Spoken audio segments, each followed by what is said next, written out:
Is it possible that the Oura Ring can really predict COVID-19 symptoms 3 days in advance with 90% accuracy? Welcome back, everyone, to your number one source for everything related to sports injuries and sports medicine news. So among the NBA's medical protocol for the season return, there was talk about players having the option of wearing something called an Oura Ring, which is this fitness wearable device that is a ring you put on your finger. And the claim is that this ring can help predict COVID-19 symptoms up to 3 days in advance with 90% accuracy. Personally, I'm undersold on the utility of this ring, specifically with the NBA season return, and I want to talk about my concerns with it and thoughts on this in this video. As always, if you enjoy learning about this unique side of sports, then please consider subscribing and also go follow my Twitter page for more real-time injury breakdowns and analysis. Let's clear up one myth right away, and that's that this thing is going to be tracking player locations. As far as I could tell from my own research, this thing does not have a GPS unit and does not track location. So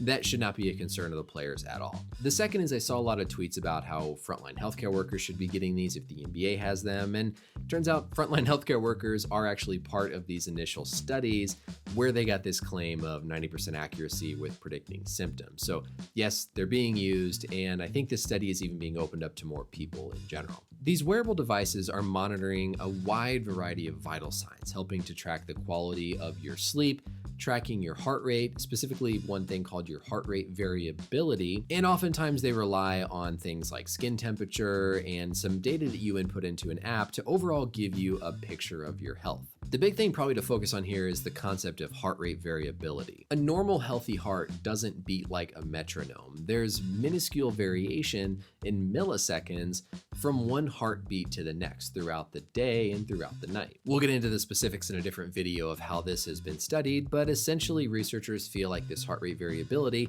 can be used as an indicator of your body's health in a wide variety of things from mental health to cardiovascular and physical health. So this project with WVU and this Rockefeller Neurosciences Institute is basically taking a ton of data, inputting it into this really advanced algorithm, and then trying to make these predictions. There's an app that people are inputting, even things like exposure, from what I can tell, to someone who's had COVID-19, which I think in and of itself raises the potential to really be the biggest thing that stands out in this predictive model. The overall theory here is that by tracking all of these physiologic parameters such as heart rate variability, sleep quality, skin temperature, respirations, and by having the input of these other factors into the app, that this computer algorithm can predict if somebody's about to develop COVID-19 related symptoms. Now, again, this isn't predicting COVID-19 diagnosis.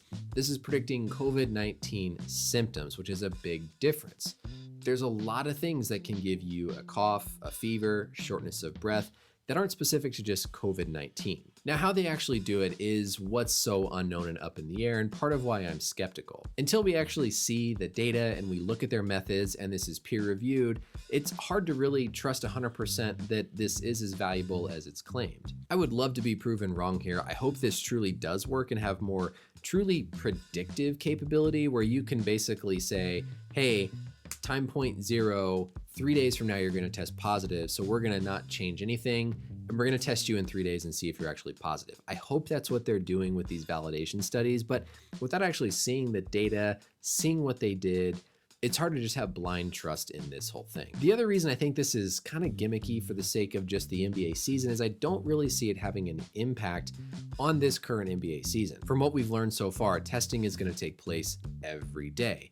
And so why do you need to have the ring telling you if someone's about to develop symptoms if you're testing people every day anyways? The other tricky part here is these wearable systems require sort of a calibration period because everybody has a normal range for all of this physiologic data. You can't put this ring on and then the next day know your heart rate variability to any point where it's useful. You have to wear it over the course of days, weeks, and even months before the ring can calibrate to your individual body's parameters and start to pick up these useful changes. But really mainly because I don't see it having any impact on the actual testing schedule since testing's already every day. I don't really know what difference it's going to make during this season. Now, certainly the data that's collected this season could possibly be useful for the general public. I think the NBA is partnering with the University of Michigan, and so that's great if people are willing to sort of be part of this study and use their data to help others, but I don't really see how it's going to affect things day to day within the NBA bubble. I think I need to make a future video talking just about this idea of heart rate variability and the data behind all this wearable technology. These companies make a lot of big claims about how it can help with your overall health and fitness, and I think it's important to take a look at the actual research behind them to know what's legit and what's maybe a little bit of a stretch. So hopefully this gives you guys some perspective about the utility of these rings, sort of the situation I could see the NBA using them. As always, let me know any questions or comments that you have below. And until next time, we'll see you later.